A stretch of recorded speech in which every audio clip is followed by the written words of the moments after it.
Hello दोस्तों, electrical technician channel में आपका स्वागत है। दोस्तों, आज का हमारा वीडियो हाउस वायरिंग के बारे में है और ये हमारा हाउस वायरिंग का सेकंड पार्ट है। फर्स्ट पार्ट में हमने सीखे थे कि किस प्रकार से हमारा जो इलेक्ट्रिक पोल होता है वहाँ से एनर्जी मीटर में किस प्रकार से वायरिंग करते हैं। फिर एनर्जी मीटर से हमारा जो मेन पावर डीबी होता है वहाँ से हम किस प्रकार से सभी रूम में इलेक्ट्रिकल सप्लाई को डिस्ट्रीब्यूट करते हैं। दोस्तों, अब हम इस वीडियो में सीखेंगे कि किस प्रकार से हमारा जो रूम है उसमें वायरिंग करते हैं। तो दोस्तों देखिए, यहाँ से हमारा जो एमसीबी था उसमें से पावर सप्लाई रूम नंबर 1 के लिए, रूम नंबर 2, 3, 4 के लिए जाता था। ठीक है, तो अभी हम क्या करेंगे, यहाँ पर एक रूम का वायरिंग करना सीख लेंगे। तो देखिए दोस्तों, यहाँ से जो पावर सप्लाई जाता है वो सप्लाई यहाँ पे आ गई है।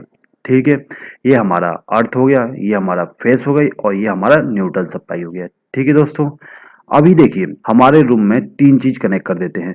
जैसे कि पहला हमारा पंखा हो गया और हमने हमारे रूम में दो लाइट लगा दिया। ठीक है, अब देखिए दोस्तों, ये जो तीनों इलेक्ट्रिकल इक्विपमेंट है इनको ऑन और ऑफ यानी कि ऑपरेट कराने के लिए हम क्या करते हैं, यहाँ पर एक स्विच बोर्ड ले लेते हैं। ठीक है, अब देखिए दोस्तों, हम क्या करते हैं, ये जो हमारा स्विच बोर्ड है इसमें एक इंडिकेशन लैंप लगा देते हैं। ठीक है, ये हमारा इंडिकेशन लैंप हो गया। ये क्या करेगा कि यहाँ से जो पावर सप्लाई आई थी वो पावर सप्लाई है कि नहीं है उसका इंडिकेशन देगा, यानी कि यहाँ पर एक लैंप जलते रहेगा। ठीक है, अब देखिए यहाँ पर हमारे पास एक पंखा है, तो पंखा को ऑन और ऑफ करने के लिए हमने यहाँ पे एक स्विच लगा दिया। ये जो पंखा है इसका स्पीड को भी हमें कंट्रोल करना है, तो इसके लिए हम क्या करते हैं, एक फैन रेगुलेटर का उपयोग करते हैं। तो हमने यहाँ पर एक फैन रेगुलेटर भी लगा दिया। अब देखिए दोस्तों, हमारे रूम में हमने दो लैंप को कनेक्ट कर दिया। अब इन लैंप को पावर सप्लाई देने के लिए हम क्या करते हैं, यहाँ पर दो स्विच का प्रयोग करते हैं। एक स्विच इस लैंप को ऑन करेगा और दूसरा स्विच इस लैंप को ऑन करेगा। अभी देखिए दोस्तों, हम क्या करते हैं, यहाँ पर एक पावर सॉकेट लगा देते हैं और इसको चालू और बंद करने के लिए हमने यहाँ पर एक स्विच लगा दिया। ये जो हमारा स्विच बोर्ड है इसका वायरिंग किस प्रकार से हम करेंगे उसके बारे में सीख लेते हैं।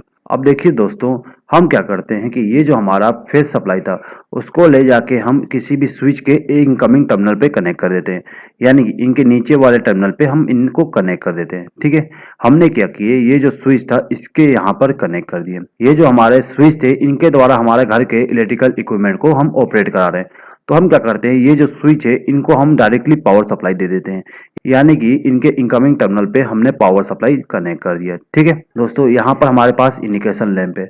ये जो इंडिकेशन लैंप होता है इसको भी हमें फेस सप्लाई और न्यूट्रल सप्लाई देना पड़ता है। तो चलिए इसको सबसे पहले हम फेस सप्लाई दे देते हैं और फिर यहाँ से हम न्यूट्रल सप्लाई दे देते हैं, यानी कि ये जो हमारा इंडिकेशन लैंप था वो जलने लगेगा। ठीक है, अब देखिए अभी हमें क्या करना है, ये जो हमारा फैन था इसको कनेक्ट करना है।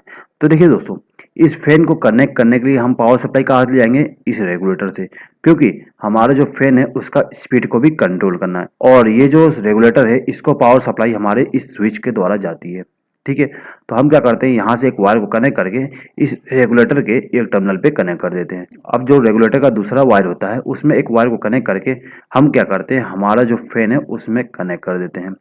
दोस्तों, यहाँ पर देखिए हमने फैन का इंटरनल वायरिंग नहीं बनाया है, हमने केवल फैन पे पावर सप्लाई ले जाके पहुंचा रहे हैं।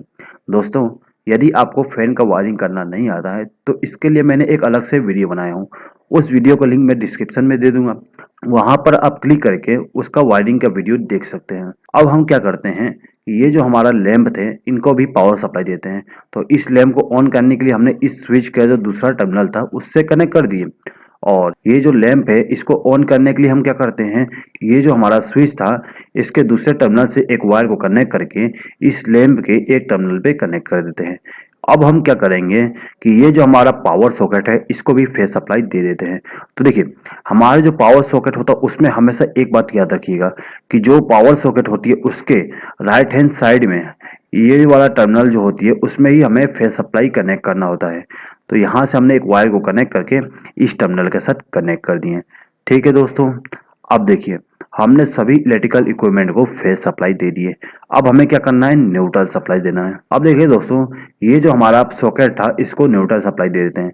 तो न्यूट्रल सप्लाई देने के लिए हम क्या करते हैं, यहाँ से एक वायर को लूप करेंगे और इसको सीधे ही इस टर्मिनल के साथ कनेक्ट कर देंगे। दोस्तों, अब हमें इस फैन को न्यूट्रल सप्लाई देना है।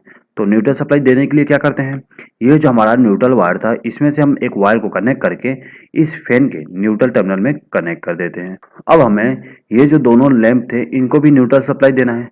तो इनको न्यूट्रल सप्लाई देने के लिए हम क्या करते हैं कि यहाँ से एक वायर को लूप कर देते हैं और इस लैंप के दूसरे टर्मिनल के साथ कनेक्ट कर देते हैं।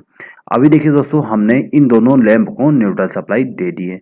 दोस्तों, ये जो हमारा सॉकेट था इसमें हमने फेज सप्लाई और न्यूट्रल सप्लाई कनेक्ट कर दिए थे, लेकिन ये जो मोटा वाला पिन होता है सॉकेट में, उस पिन में हमें क्या करना होता है, अर्थिंग कनेक्ट करना होता है। तो अर्थिंग कनेक्ट करने के लिए क्या करते हैं, ये जो हमारा अर्थिंग से वायर आई थी उसको हम क्या करते हैं कि इस वाले टर्मिनल पे कनेक्ट कर देते हैं। दोस्तों, यदि आपको अर्थिंग के बारे में नहीं मालूम कि हम क्यों अर्थिंग यूज़ करते हैं और हमारे घर में अर्थिंग लगाना क्यों ज़रूरी है, तो उसके लिए मैं एक वीडियो बनाने वाला हूं जिसमें मैं आपको बताऊंगा कि अर्थिंग क्या होती है और हम अर्थिंग क्यों करते हैं। दोस्तों, उस वीडियो का लिंक भी मैं डिस्क्रिप्शन में दे दूंगा उसको अपलोड करने के बाद। तो दोस्तों, उस वीडियो को भी आप ज़रूर देख लीजिएगा। आई होप कि आपको ये वीडियो पसंद आया होगा। दोस्तों, यदि आपको ये वीडियो पसंद आए तो प्लीज़ लाइक कर दीजिएगा और अपने फ्रेंड्स के साथ शेयर कर दीजिएगा।